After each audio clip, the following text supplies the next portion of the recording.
The Machine Stops by E.M. Forster. Dramatised by Gregory Normanton with Gemma Jones and John McAndrew. Imagine, if you can, a small room, hexagonal in shape like the cell of a bee. It is but one cell among countless millions of cells, identical to its neighbours, like a fraction of a giant hive. There is no light from window or lamp, yet the space is filled with a soft radiance. There are no instruments or devices, and yet, at the moment, this room is throbbing with musical sound. In a lone armchair, there sits a swaddled lump of flesh. A woman, about 5 feet high, with a face as white as a fungus. It is to her that the little room belongs. Another interruption. You have 333 messages. Who is it? Me. I know several thousand people. You'll have to be specific. Come on screen, Mother. I must speak with you. Very well. Let us talk. I can give you fully 5 minutes, Kuno, then I must deliver my lecture. Well? What is it, dear boy? Be quick. I really believe you enjoy dawdling. I have called you before, Mother, but you were always busy. I have something particular to say. Well? I want you to come and see me. But I can see you. What more do you want? I want to see you not through the machine. I want to speak to you not through the wearisome machine. Hush. You mustn't say anything against the machine. Why not? One mustn't. You talk as if a god had made it. Kuno! I believe that you pray to it when you are unhappy. Men made it. Don't forget that. Great men, but men. The machine is much, but it's not everything. I see something like you on this screen, but I do not see you. I hear something like you, but I do not hear you. What we get is an idea, a general impression of people. The machine cannot transmit nuances. Only something good enough. Good enough is enough. Not for me. That's why I want you to come, Mother, so we can meet face to face and talk about the hopes that are in my mind. I can scarcely spare the time for a visit. The airship barely takes a day to fly between you and me. I dislike airships.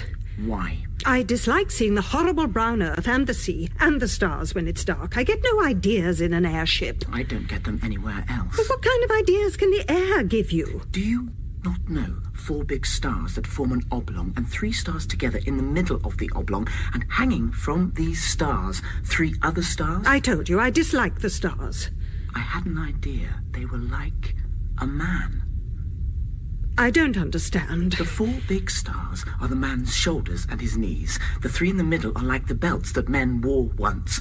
And the 3 stars hanging are like a sword. A sword? In the past, long ago, men carried swords to kill animals and other men. It doesn't strike me as a very good idea, but it certainly is original. The truth is, I want to see these stars, these curious stars again, but not from the airship. I want to see them as our ancestors did, thousands of years ago.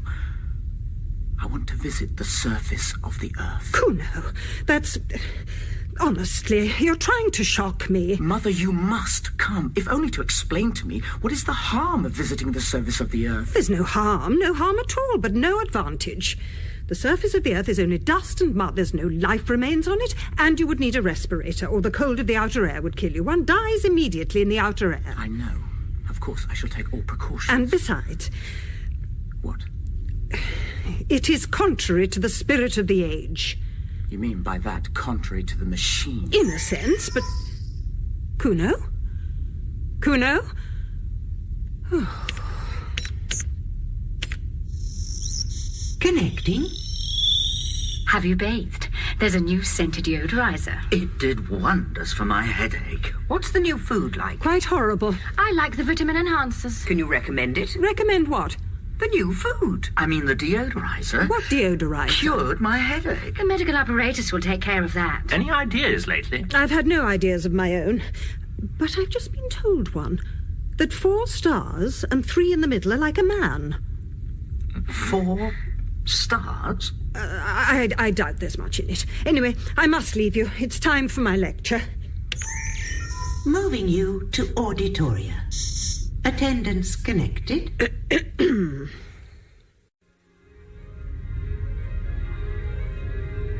Remote and primeval as were the methods of the Brisbane school, I yet feel that study of them might repay the musician of today. They have freshness. They have, above all, ideas. And this, dear colleagues, concludes my 5th lecture on the music of the Brisbane school.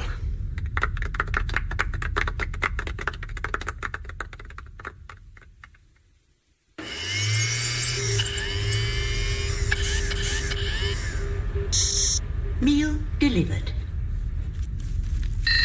Caution. Hot. How does it taste? Not bad.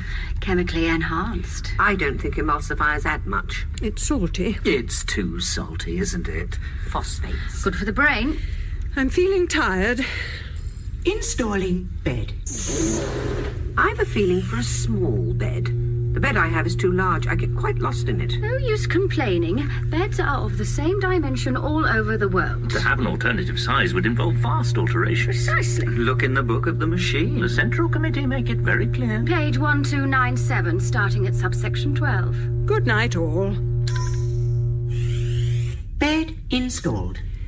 I want to read the book. Providing.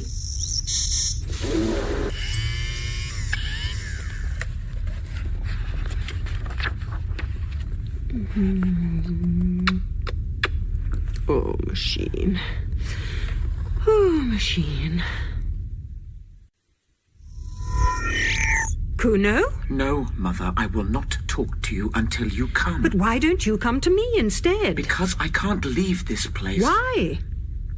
Because any moment, something tremendous could happen. Have you been on the surface of the Earth yet? Not yet. Then what is it? I will not tell you through the machine. Why should you go to him, Vashti? The airships are throwbacks from the old civilization. When people mistook the functions of the system and used it For bringing people to things instead of bringing things to people. All the same, there's something special about Kuno. But you've had many children. There's always something special about one's children.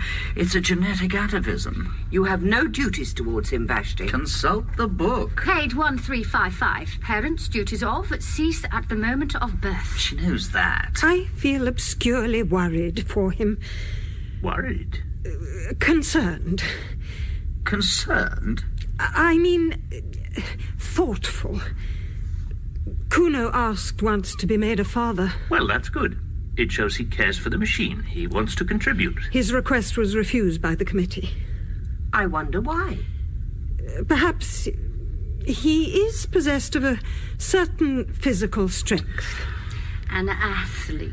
Then that explains it. Not a type the machine desires to hand on. It's a demerit to be muscular. I didn't say he was muscular. It wouldn't be kind to let an athlete live.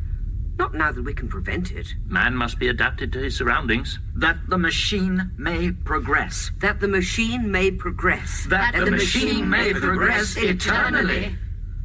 You're right, of course. Besides, Vashti, what's the good of going to London when it's exactly like Beijing? Thanks to the advance of science, the Earth is exactly alike all over. It's just youthful nonsense. No doubt it is. But I must brave the journey, if my son desires it. From a platform, via a tubular railway, via a lift, Vashti arrives outside the airship. Madam? Excuse me, madam? You must go up the gangway. Yes, but how? You'll have to walk like the others. Walk? Is there no conveyance? Not just here, I'm afraid. What's happened? Why we stopped? What happened? The young gentleman has dropped his book. So, let the floor raise it. It's impossible. The gangway is not so prepared. I'm sorry. My arm must have failed. Come along. We should be late. The airships, indeed the whole business of travel, are greatly antiquated, unchanged since the days when people had still, occasionally, to propel themselves. So Vashti, as she makes her way slowly up the gangway, is obliged, like the others, to tread on a copy of the world's only book.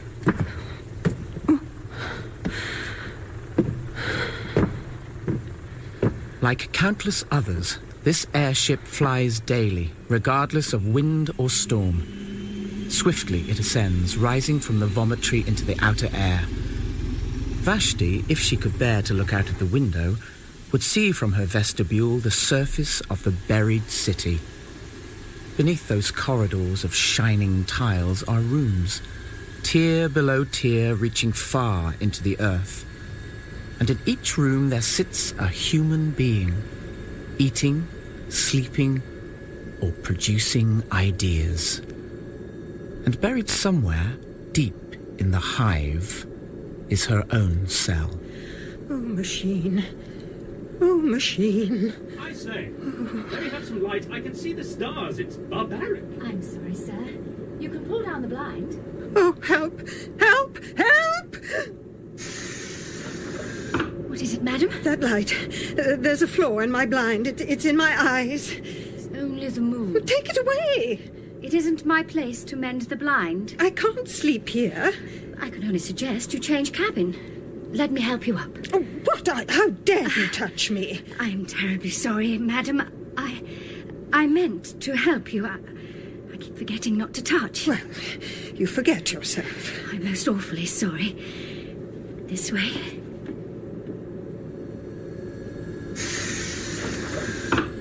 Here. This cabin's better. The blind works. Where are we now? We are over Asia, madam. Asia? You must excuse my common way of speaking. I've got into the habit of calling places over which I pass by their unmechanical names. Oh, I remember Asia. The Mongols came from it. May I show you? Down there. Can you see those mountains to the right? Those are the Himalayas. They were once called the roof of the world. What a foolish name. You must remember that before the dawn of civilization, they seemed to be an impenetrable wall that touched the stars. It was supposed that no one but the gods could exist above their summits.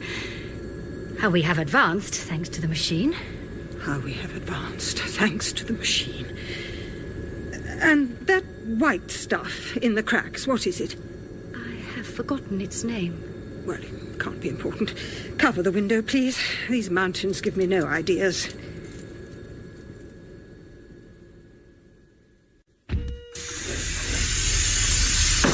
Here I am.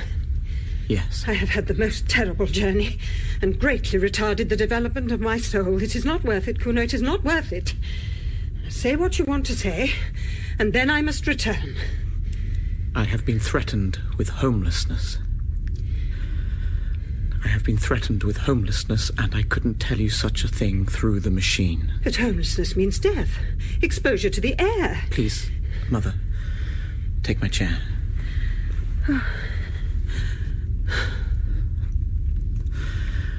I have been outside since I spoke to you last.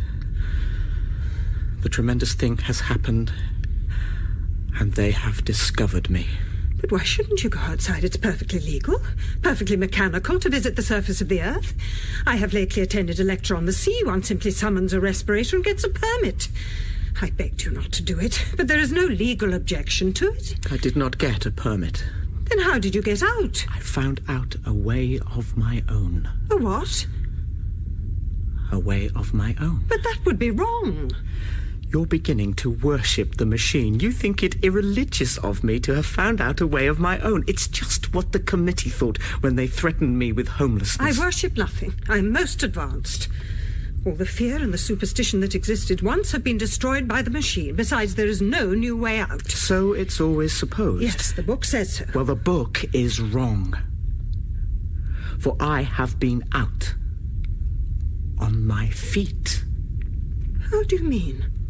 What are you saying? I began by walking up and down the platform of the railway outside my room. You know that we have lost the sense of space. Up and down I walked until I recaptured the meaning of near and far. Near is a place to which I can get quickly on my feet, not a place to which the train or the airship will take me quickly. Far is a place to which I cannot get quickly on my feet. You see, Mother, man is the measure. When I learned that, I called to you for the first time, and you would not come. But how did you get out? The city, as you know, is built deep beneath the surface of the earth, with only the vomitories protruding. As I walked and brooded, it occurred to me that our cities have been built in the days when men still breathed the outer air, and that there had been ventilation shafts for the workmen. For days I could think of nothing but these machine shafts. Did traces of them remain? At last, I found a black gap in the tiles. I put my arm in and waved it round and round in ecstasy. I loosened another tile and put my head in. I'm coming. I shall do it yet. I seemed to hear the spirits of those dead workmen who had returned each evening to the starlight and to their wives. And all the generations who had lived in the open air called back to me. You will do it yet. You are coming. Don't talk of these terrible things. You are throwing civilization away. But I had got back the sense of space, Mother, and a man cannot rest then. I determined to get in at the hole and climb the shaft, and so I exercised my arms. Do you realize how wasted our bodies are, and what a sin it is to ignore them and sedate them? Day after day I went through ridiculous movements until my flesh ached and I could hang by my hands. When I felt strong enough, I started. It was easy at first. The mortar had somehow rotted, and I soon pushed some more tiles in and clambered after them into the darkness. And the spirits of the dead comforted me. We are here. Let us help you. Let us guide you. What do you mean by that? Spirits of the dead? I don't know. I just say what I felt. I felt, for the first time, that a protest had been lodged against corruption. I felt that humanity existed, and that it existed without clothes. All these tubes and buttons and machineries neither came into the world with us, nor will they follow us out. Nor do they supremely matter while we are here. Stop. You make me miserable. There was a ladder made of some primeval metal. Perhaps our ancestors ran up and down it a dozen times daily in their building. I climbed, and the light from the platform helped me for a while. Then came darkness, and worse still, silence, which pierced my ears like a sword. Silence? The machine hums. Did you know that? Its hum penetrates our blood and may even guide our thoughts. Who knows? I was getting beyond its power. The next moment, I cracked my head against something, one of those pneumatic stoppers that defend us from the outer air. The stopper, which I felt with my hand, was perfectly smooth. I felt it almost to the centre. Nothing. And below me, a fatal drop. I can't explain how I lived through this part. But the voices of the dead spoke to me. Jump. It is worth it. There may be a handle. You may catch hold and so come to us your own way. And if there is no handle? Then you fall and are dashed to pieces. It is still worth it. You will still come to us your own way. So I jumped.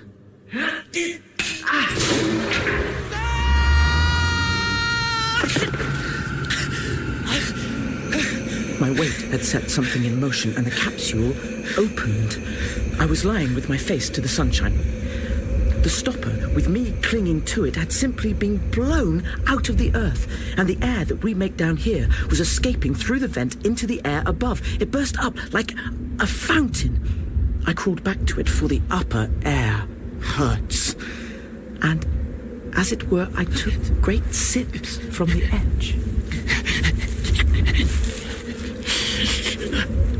I was in a hollow in the grass, and luckily for me, for the artificial air fell back into that hollow and filled it as water fills a bowl.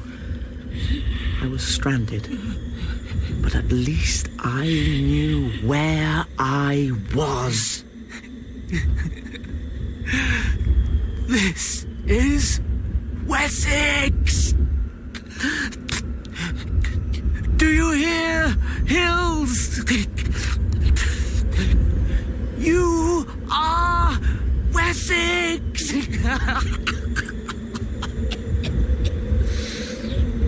The real earth under me, the sun shining on me through marbled clouds, and the peace, the sense of space, Mother. Wessex. Presently I stood, breathing a mixture of the two airs. My one aim was to get to the top of the slope where the ferns were and to view whatever objects lay beyond. Frantically, I tried to breathe the new air and to advance as far as I dared out of my pond of underground air. Oh, I don't believe this is interesting you. What?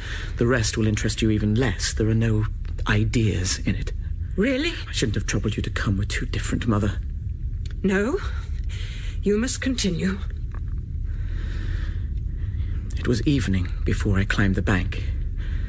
You who have just crossed the roof of the world will not want to hear an account of the little hills that I saw.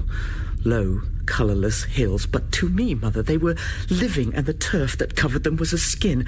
I felt that they had called with incalculable force to men in the past, and that men had loved them.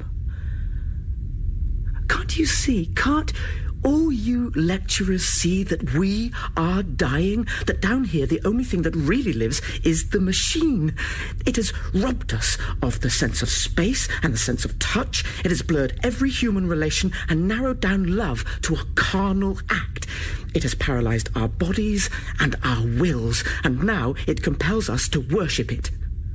The machine develops, but not on our lines. The machine proceeds, but not to our goal. I have no remedy.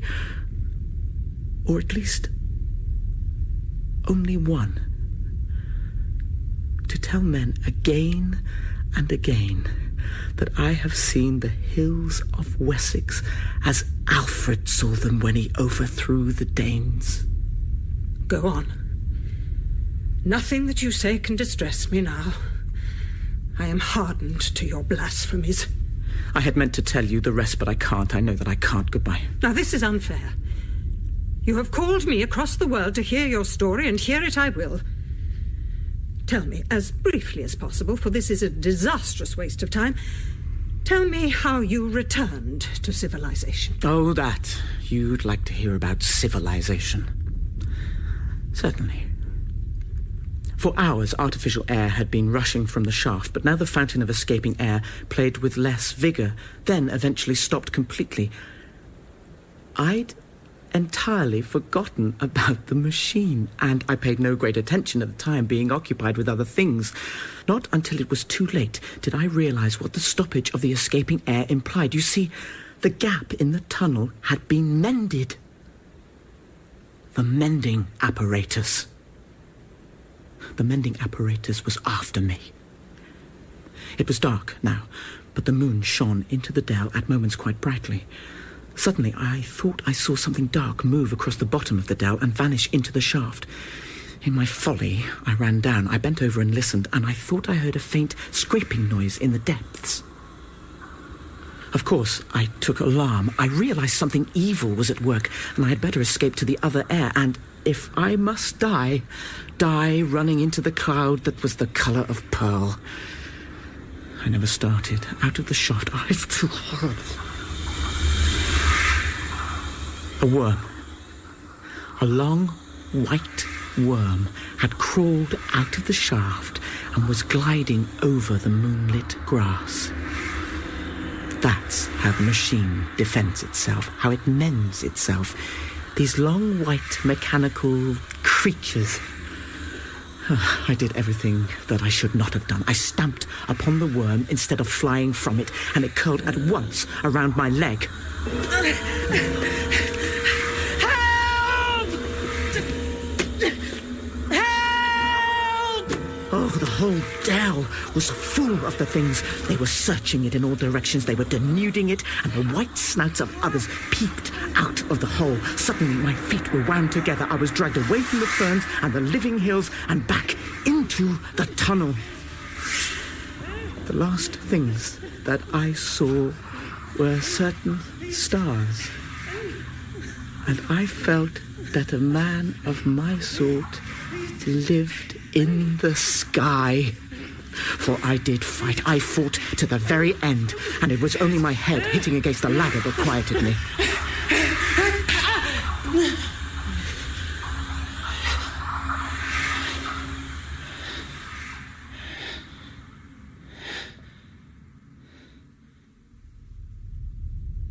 I woke up in this room. The worms had vanished. I was surrounded by artificial air, artificial light, artificial peace. And my friends were calling me on the system, wanting to know whether I'd come across any new ideas lately. There is nothing I can say. No. I shall go now. Cell open. Cell open. Kuno, it will end in homelessness. I wish it would. The machine has been most merciful. I prefer the mercy of God. By that superstitious phrase, do you mean that you could live in the outer air? Yes. Have you ever seen round the vomitories the bones of those who were expelled after the Great Rebellion? Yes. They were left where they perished for our edification. A few crawled away, but they perished too, who can doubt it? And so with the homeless of our own day, the surface of the earth supports life no longer. Indeed. Ferns and a little grass may survive, but all higher forms have perished. Has any airship detected them? No. Has any lecturer dealt with them? No. Then why this obstinacy? Because I have seen them. Seen what? Because I have seen them in the twilight. The homeless. Living on the surface. Because one of them came to help me when I called. Because she too was entangled by the worms and, luckier than I, was killed by one of them piercing her throat.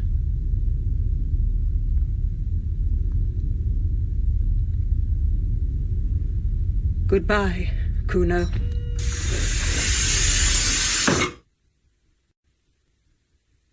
The years progress, and mankind also.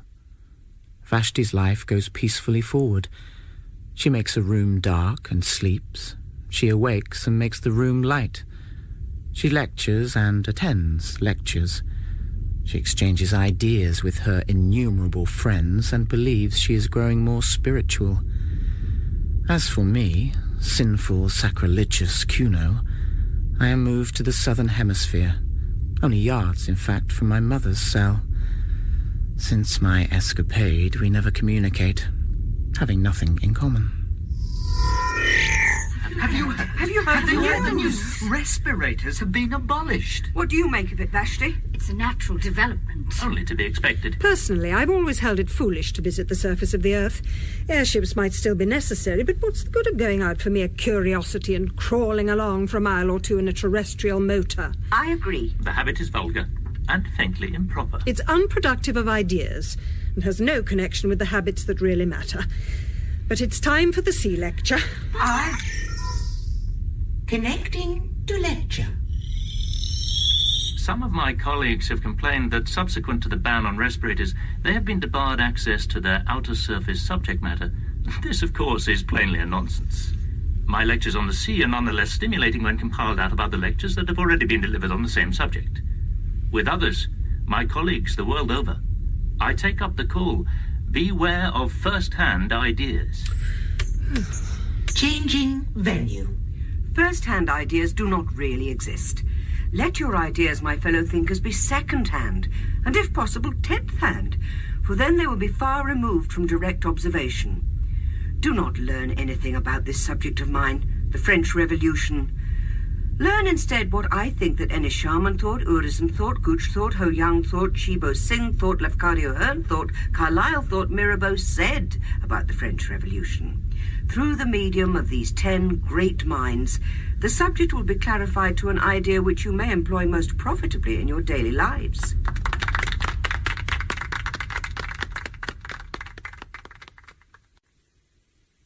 It's in the book now, Vashti. Really?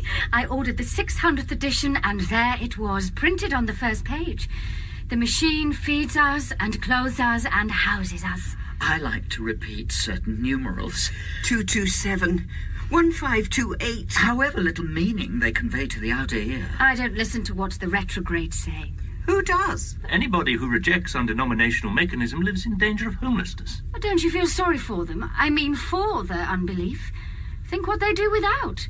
The ecstasy of touching a button. The ringing of an electric bell. Or praying to the mending apparatus. To the optic plates. The mending apparatus is the tangible manifestation of the machine. The optic plates are omniscient. I heard someone once speak sinfully of the mending apparatus.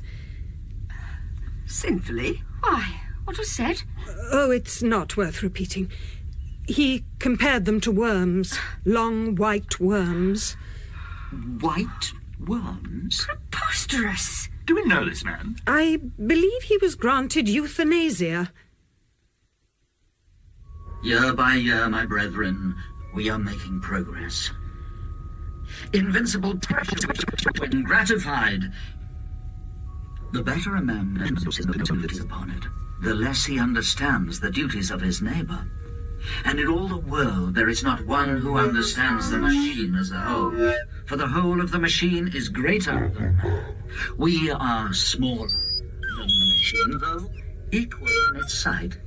We can see its workings partly, comprehend it partly, but in its benevolence it is beyond us and above us all. Blessed is the machine. Who is it? You have 212 messages. My screen is blank. Identify yourself. Mother Kuno? What is it you want? Do you want me to visit you? Never again, do you hear? Never. The machine stops. What? I can't hear you. Come on screen. The machine stops. What did you say? The machine is stopping. I know it. I know the signs.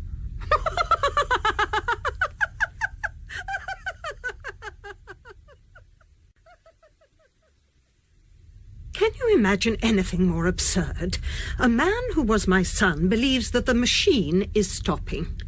It would be impious if it was not mad. The machine is stopping? What does that mean?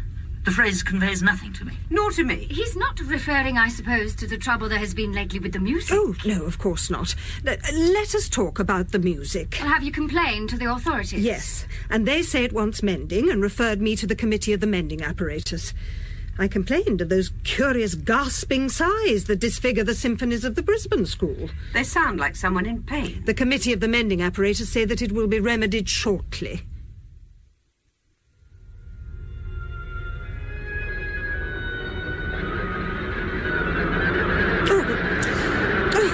Oh, this is intolerable. Connecting to Committee of Mending Apparatus. Welcome. What is your question? I wish to ask about the music, in particular the music of the Brisbane School. I lecture on the subject. Welcome. What is your question? I wish to know when the mending apparatus will repair matters. The defect will be set right shortly. Shortly? At once? Why should I be worried by imperfect music? Things are always put right at once. If you do not mend it at once, I shall complain to the Central Committee. No personal complaints are received by the Central Committee. Through whom am I to complain? Through us. I complain, then.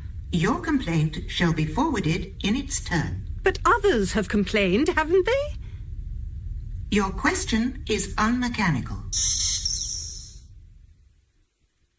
Time passes without improvements, and Vashti learns to resent the defects no longer.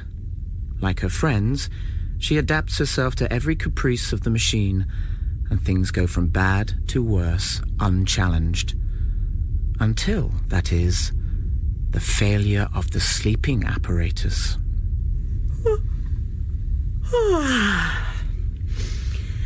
I'm tired. I want to sleep. I said I wish to sleep. Installing.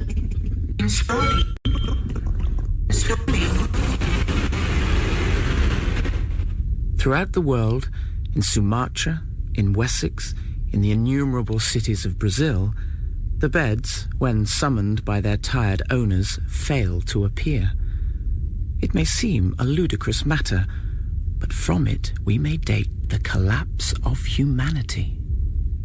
I've no bed to sleep in. I'm tired. What's happening? I must sleep. This is not a matter for the Committee of the Sleeping Apparatus. Refer all complaints to the Committee of the Mending Apparatus. I can't do without sleep. My ideas are suffering. Can't you do something? Thank you. Your complaint shall be forwarded to the Central Committee. But we must be saved. Euthanasia is out of order. There's no more euthanasia. Pain is returning. Courage, brothers and sisters. What matter our discomforts so long as the machine goes on? Attention! Attention! Will the inhabitants of Sumatra please familiarize themselves with the workings of the central power station? Moving you to auditorium. Attendance connected. Welcome. Today I shall be resuming my lecture on the late symphonies of the Brisbane School. Before I begin, however, I would like to read the following statement from the Central Committee. The mending apparatus, after extensive work, is almost functional. Furthermore, the enemies of the machine, all retrogrades and cynics, have been silenced. Throughout the world, new nerve centers are evolving, which will do the work even more magnificently than before. Praise be to the machine. What's happening? Target? Are you there? Target? Parvati? Parvati, come on screen. Galena? Roberto? The machine stops. The machine is stopping. I know it. I know the signs. No, it can't. If eternity stops, it will be set going again shortly. There is still a little light. There is still a little air. There is still the book. And while there is the book... What's that? My ears! Vashti has never known silence, and the coming of it nearly kills her. It does kill many thousands of people outright. Ever since her birth, she has been surrounded by the steady hum of the machine. It is to the ear what artificial air is to the lungs, and in its absence, agonizing pains shoot across her head. Help! Help! Help me! I must get out!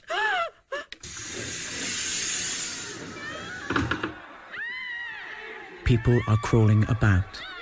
People are screaming. Every moment, dozens are pushed off the train platform onto the live rail. Some are fighting round the electric bells, trying to summon trains which cannot be summoned. Others are yelling for euthanasia, or for respirators, or blaspheming the machine.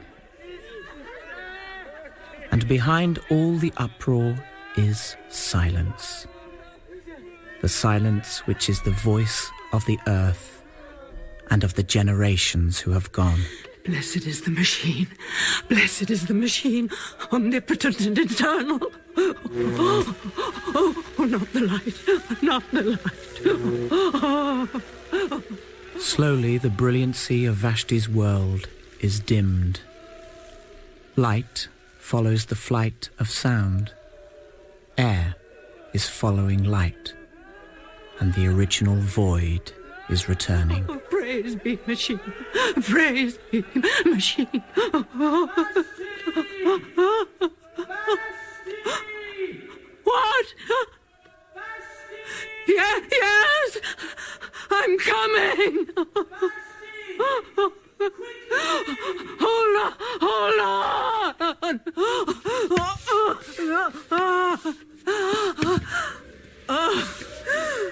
'Tis thus that my mother opens her prison and escapes. Escapes in the spirit, at least.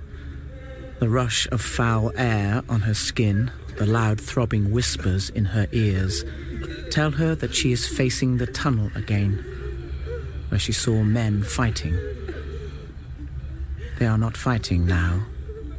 They are dying, by hundreds, out in the dark. This darkness, say something, I can't find you. Where are you? Here. Oh. Is there any hope, Kuna? None for us. You're bleeding. The riot. What must I do? Sit by me. Quicker. I am dying. But we touch. We talk. Not through the machine.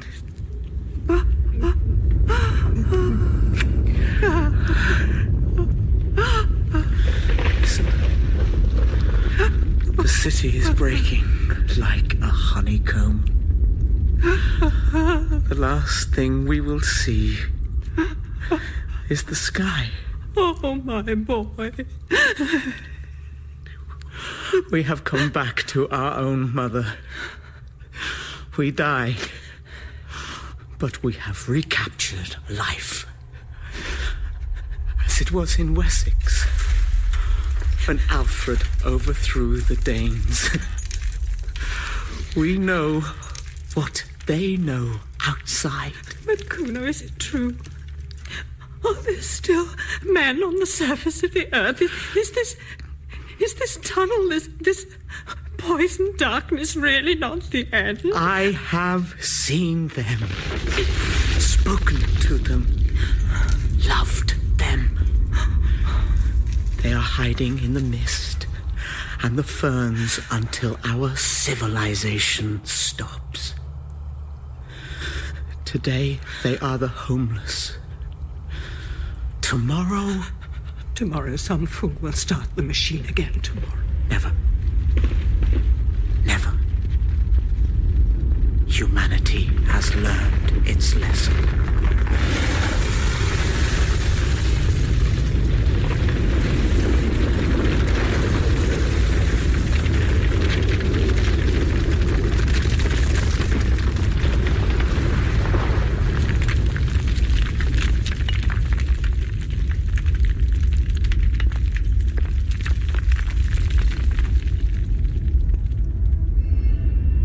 The part of Vashti was played by Gemma Jones, and Kuno by John McAndrew.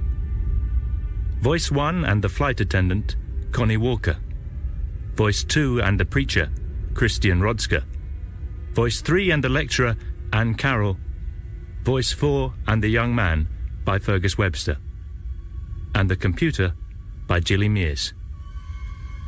E.M. Forster's The Machine Stops was dramatised by Gregory Normington. It was directed by Jane Morgan and produced by Marilyn Imrie. The Machine Stops is a Catherine Bailey production for BBC Radio 4.